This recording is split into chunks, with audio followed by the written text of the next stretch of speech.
हमारा आज का सवाल, क्या मसीहियों को सालगिरह मनानी चाहिए?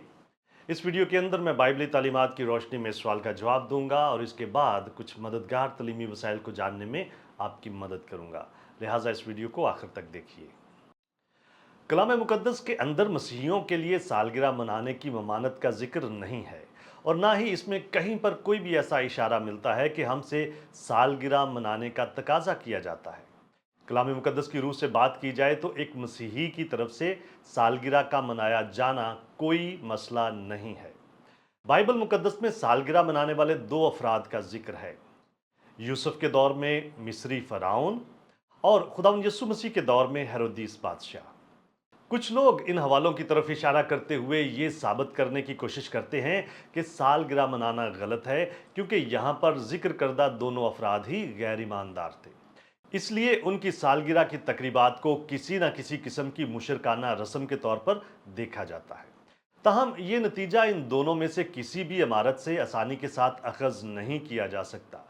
बाइबल मुकद्दस में ये इशारा भी नहीं दिया गया कि फ़िरौन या हेरोदीस का अपनी सालगिरह मनाना गलत था, और ना ही बाइबल मुकद्दस कहीं पर सालगिरह मनाने के ताल्लुक से किसी मसीही की हौसला शिकनी करती है। पौलुस रसूल ने रोमियो के नाम अपने खत के अंदर इस मसले के हल पर बात की है कि इबादत का दिन कौन सा होना चाहिए, लेकिन शायद हम इस असूल का इतलाक मसीही सालगिरह की तकरीबात पर भी कर सकते हैं। कलाम मुकद्दस में लिखा है कि कोई तो एक दिन को दूसरे से अफजल जानता है और कोई सब दिनों को बराबर जानता है। हर एक अपने दिल में पूरा इत्काद रखे। जो किसी दिन को मनाता है वो खुदावन के लिए मनाता है, और जो खाता है वो खुदावन के वास्ते खाता है क्योंकि वो खुदा का शुक्र करता है, और जो नहीं खाता वो भी खुदावन के वास्ते नहीं खाता और खुदा का शुक्र करता है। अगर कोई मसीही सालगिरह को एक खास दिन के तौर पर मनाता है तो ये ठीक है। अगर कोई ईमानदार सालगिरह को नहीं मनाता तो भी ये ठीक है। चाहिए ये कि हर एक अपने दिल में पूरा इत्काद रखे।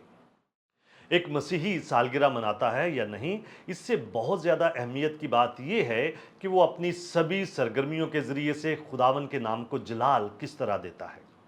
अगर कोई मसीही सालगिरह की पार्टी का इनकाद करता है तो उस पार्टी से खुदा के नाम को जलाल मिलना चाहिए। हमारे गुनाह आलूद रवैये ऐसी सालगिरह की पार्टी का हिस्सा नहीं होने चाहिए। अगर कोई मसीही सालगिरह को नहीं मनाता तो उसे चाहिए कि वो अपने उस वक्त को ऐसी चीज़ों से भर दे जो खुदावन के नाम को जलाल देती हैं। कोई मसीही सालगिरह मनाता है या नहीं, उसे अपने दिल में मुतमईन होने और अपने मसीही बहन भाइयों में आपसी मोहब्बत के लिए कोशिश करनी चाहिए।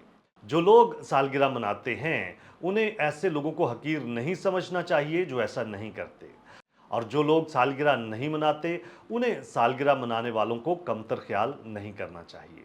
ऐसे तमाम मामलात की तरह जिन पर कलाम मुकद्दस ने वाज़िया तौर पर बात नहीं की, सालगिरह मनाने या ना मनाने की आज़ादी हमारी अपनी ज़ाती तरजीह के मुताबिक होनी चाहिए। क्या आप और बहुत कुछ जानना चाहते हैं? हमारे चैनल को सब्सक्राइब कीजिए ताकि आप हमारी दीगर वीडियोस को मिस ना कर दें, और बहुत सारे सवालात के जवाबात को जानने के लिए हमारी वेबसाइट gotquestions.org को विज़िट कीजिए। क्या आपके और बहुत सारे सवालात हैं? बाइबल मुकद्दस के पास आपके सभी सवालात के जवाबात हैं। शुक्रिया।